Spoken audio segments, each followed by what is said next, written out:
Hello, and welcome to The View. I'd like to wish a happy St. Patrick's Day today to all of our Irish friends out there. And non-Irish. And it is an honor of some of the first immigrants to come to this country, the Irish. They often, on this day, celebrate what they say the luck of the Irish. Of course, if you're elderly, sick, or poor, your luck has just run out.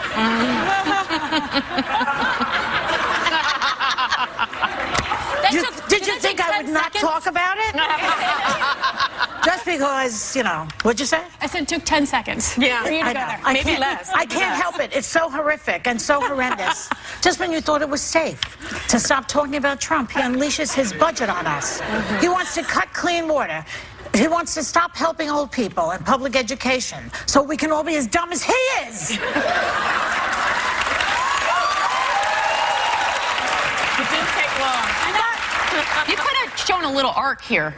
No, she went right in. I can't. We're in an I'm possessed today. We're in an emergency in this country. People need to get with the program. A lot of Trump voters need to start reading the New York Times and see what he's doing to you. Okay? His budget guru, Mick Mulvaney. I guess he's Irish, right? Maybe. All right. Well, he thinks that all these cuts are an act of compassion. Watch. I think it's probably one of the most compassionate things we can do to actually you're help the elderly. You're only focusing on half of the equation, right? You're focusing on recipients of the money. We're trying to focus on both the recipients of the money and the folks who give us the money in the first place. And I think it's fairly compassionate to go to them and say, look, we're not going to ask you for your hard-earned money anymore. Single mom of 2 in Detroit, okay? Give us your money. We're not going to do that anymore unless we can guarantee. Please let me finish. Please let me finish. Unless we can guarantee to you that that money is actually be used in a proper function. Okay, so basically he's saying, why would I ask the mother in Detroit, single mother, he uses Detroit, or the coal miner in West Virginia to pay for Meals on Wheels, for example, for old people in another state? But I ask, is it compassionate for Donald to ask that single moms foot the bill for his golf weekends at Mar-a-Lago? Yeah. Or how compassionate is that? Or to keep the First Lady in the penthouse at Trump Tower, which is destroying traffic, to say the least. And costing taxpayers a lot of money. And costing. So I ask you ladies, what is the most horrific part of this, do you think? Or do you agree with it? I think it's pretty horrific all the way throughout. I mean, if you look at it, and we have the numbers. So the Agriculture Department, he's cutting by 21%. Department of Housing and Urban Development, 13%. Education Department, 14%. And the Labor Department, 21%. But when you look behind those numbers, what you find is when you cut the Agricultural Department, you cut women, infants, and children nutritional assistance. When you cut the Department of Housing and Urban Development, what do you cut? You cut Meals on Wheels. When you cut the Education Department, you cut before and after school programs. And when you cut the Labor Department, you cut job training for seniors and disadvantaged youth. So I don't see the good in that, because our country is supposed to protect the most vulnerable. That would be the elderly, the poor, and the young. Well, so how can you cut? He puts America first. That's what his idea of America He's putting first billionaires The first. problem is, though, that everyone always wants to talk about cuts. No one ever wants to talk about the fact that we're broke. The country is broke. We have a $20 trillion national debt right now. Our budget deficit is $591 billion.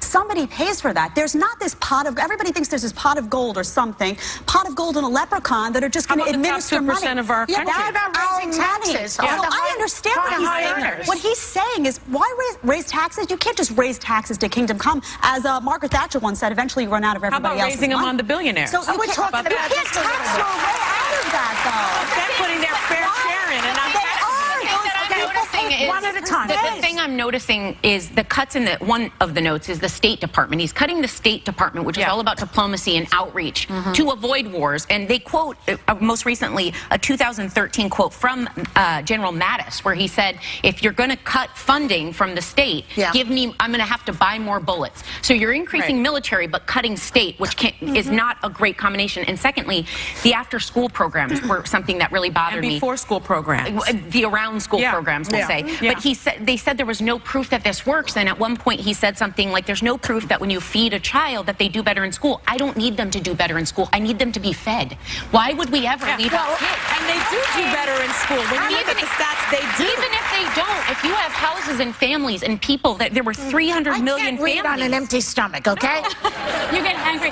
I think going back to Jed's point too, though, you know, we do have to look at the debt. It's $20 million or $20 trillion. And in order for us to pay that down, that's your money. That each taxpayer has to pay $166,000. And I think, wait. As tough as you look at a lot of these programs that might get cut, Meals on Wheels. Meals on Wheels. Yes, the after-school programs. That's a talking point. I know that's a talking point, but wait a second. As tough as it is, a lot of people have voted him in office to make these tough cuts. You look around the country, you have to operate a family on a budget. A corporation has to operate on a budget.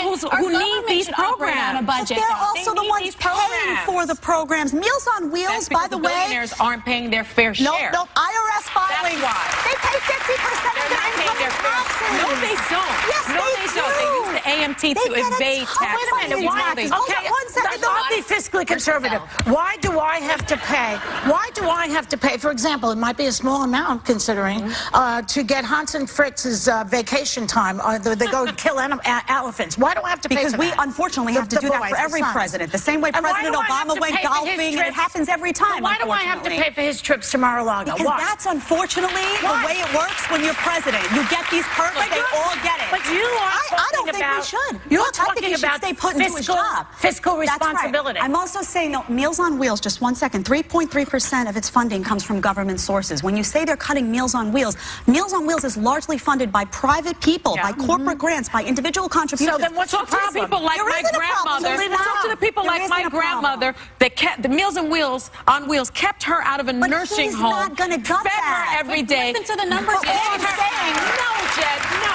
No, I support It is not a talking point. It is not a talking point. When you look at Meals on Wheels that helps our seniors, helped people like my grandmother, bottom line is, talk to the people that 3.3% is going to affect. All I'm saying is, I'm agreeing with you that the program is significant. What I'm saying is 3.3% of its funding comes from the government. So even if he cuts it, you're going to have private citizens, as they often do, come in, corporations, and they're going to say, we value Let Sarah say something. Okay, let Sarah speak. I actually agree with Jed on this because I saw a Mother Jones article today that changed my mind. I was with you, Sonny, on this, on the Meals on Wheels. You're not with me anymore? No, I am.